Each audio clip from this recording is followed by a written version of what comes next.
Hey horror fans, Bored Now back with you. On this video I'm going to be talking about MaXXXine, the third and final movie in the Ty West Hollywood trilogy. This film is set in 1985 Los Angeles. MaXXXine, played by Goth, has finally made it. One of her porn movies has made her a mainstream star, and in this movie she is attempting to make the transition from porn to more serious acting and more mainstream. At the same time, the real life Night Stalker serial killer is on the loose in Los Angeles, and MaXXXine's life and people around her is put in danger by a new killer who may or may not be the Night Stalker. Kevin Bacon plays a sleazy private investigator who, it turns out, is working for whoever is stalking MaXXXine. You've got Elizabeth Debicki in a different kind of role as a more progressive studio head who is more open-minded to MaXXXine and her past. I reviewed X, the first part of this trilogy, on the channel a couple of years ago, and I really liked X. I was a big fan. It was one of my favourite films of that year, one of the best horror movies of recent years for me, and Pearl was really good as well, very solid. So I went into this one looking forward to it with quite high hopes, and it was a bit lame. I didn't really like it. I thought it was pretty boring to sit through. It wasn't really that exciting or original. This was one movie too much for the trilogy, because it feels like a lot of what this movie is saying, which in the end I don't think is that much, is trying to say a lot of different things but not really saying anything.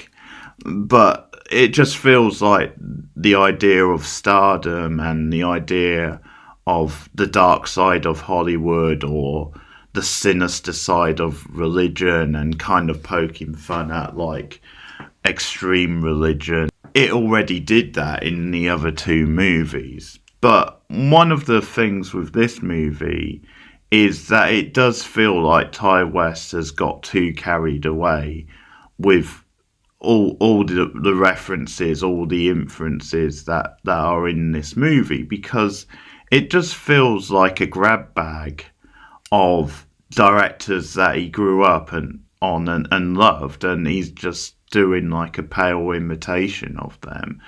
I think he's in danger a little bit of becoming a Tarantino style director who has sort of fallen in love too much with his own style, just believing his own hype. The movie that feels a little bit like it's trying to be too cool.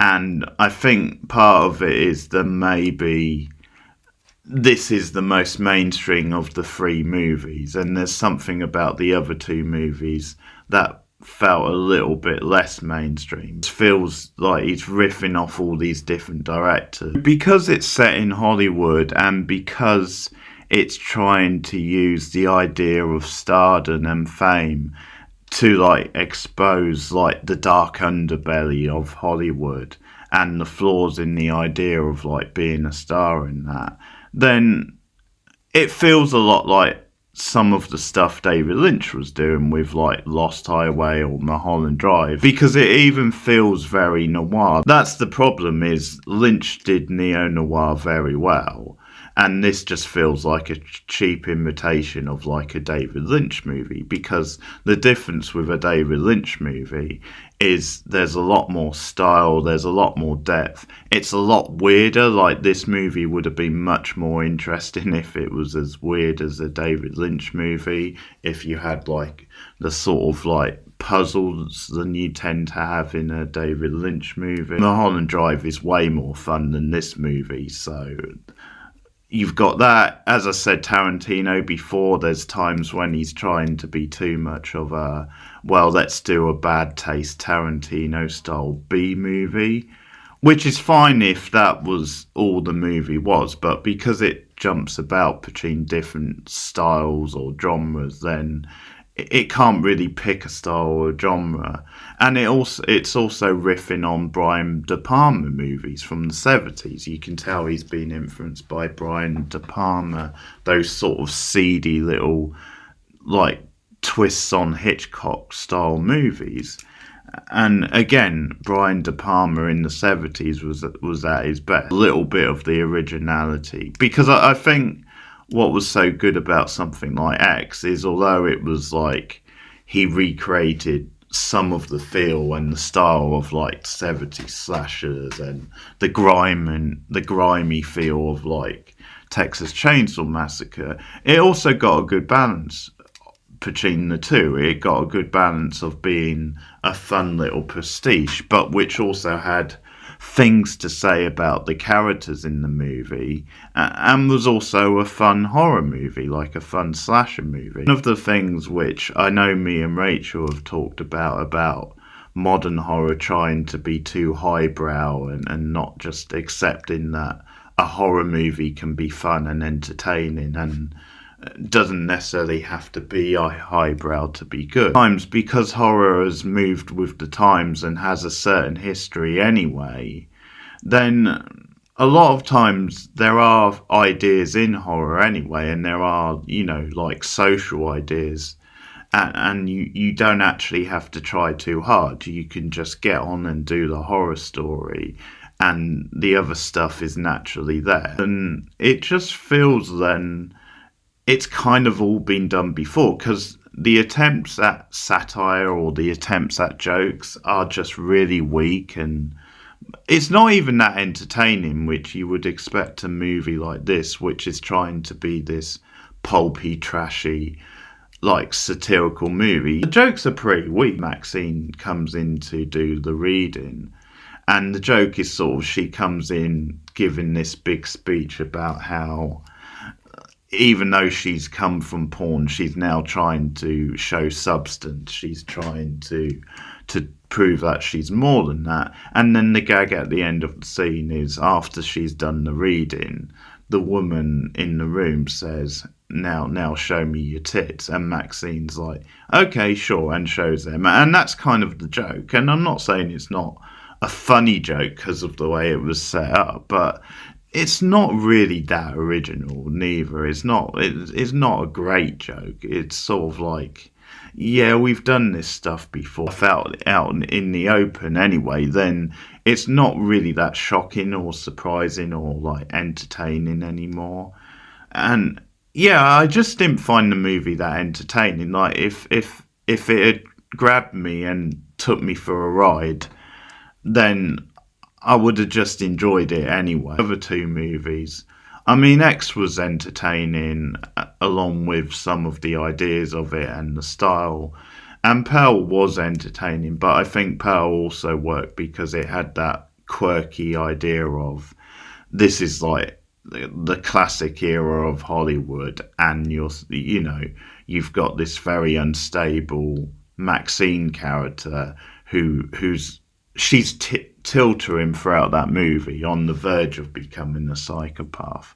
And I think that's what made Goth and the MaXXXine character was so much fun to watch in that movie. I didn't really have any reason to like care about her or particularly like her. Do a riff on the why, like the two detectives played by Bobby Carnival and Michelle Monaghan, who are actors I both like. I didn't really find those characters that entertaining, and I think that's one of the other things, is there's just this sense of like actors dressing up and having fun, and it's like a great day for the hair and makeup department, and it doesn't really lead to a good film. I mean, even Kevin Bacon is phoning it in. Like it's not a standout Kevin Bacon. Elizabeth Debicki is very good in the movie, although I found they didn't do much with her character. Like her character was wasted and just kind of bland.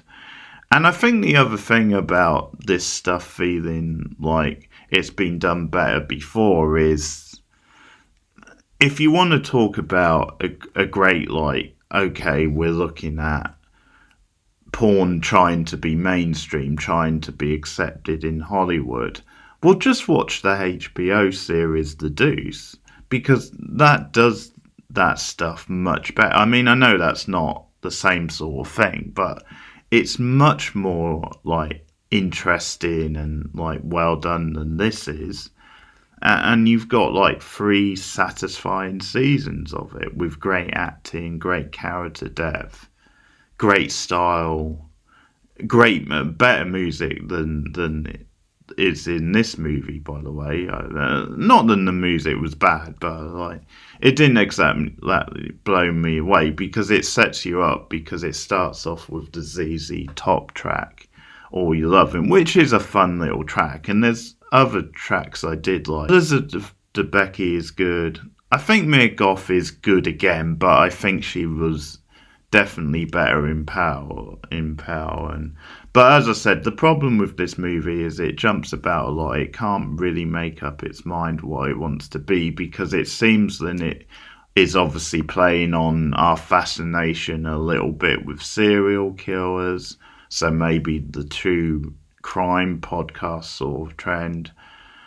But then it can't go down one path or the other, because there's bits like the bit where she like squashes the guy's testicles, and it's like it sort of, his ball sack explodes, and it's just like, that's trying to be a more pulpy Bad Taste style movie. It feels a little bit from a different movie than like the noir or the crime stuff. I think he needed to pick a lane. Like if this was a TV show, he could do more, because we would have more episodes. Lily Collins is in it briefly. Like her main scene with MaXXXine was a bit annoying.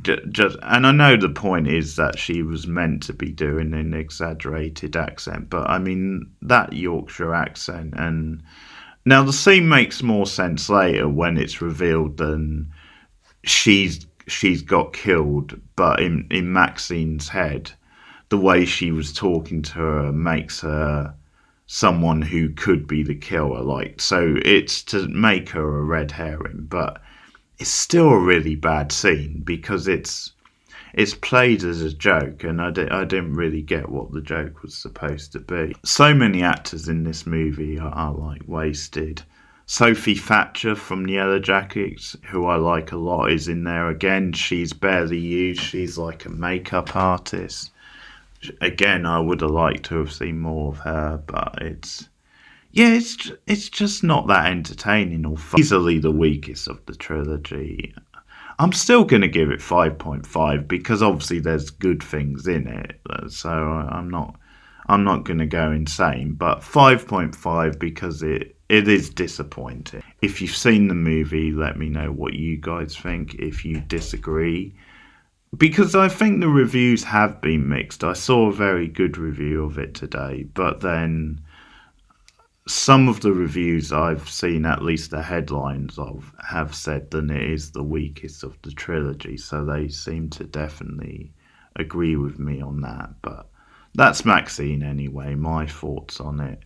Let me know your thoughts in the comments below. Like and subscribe.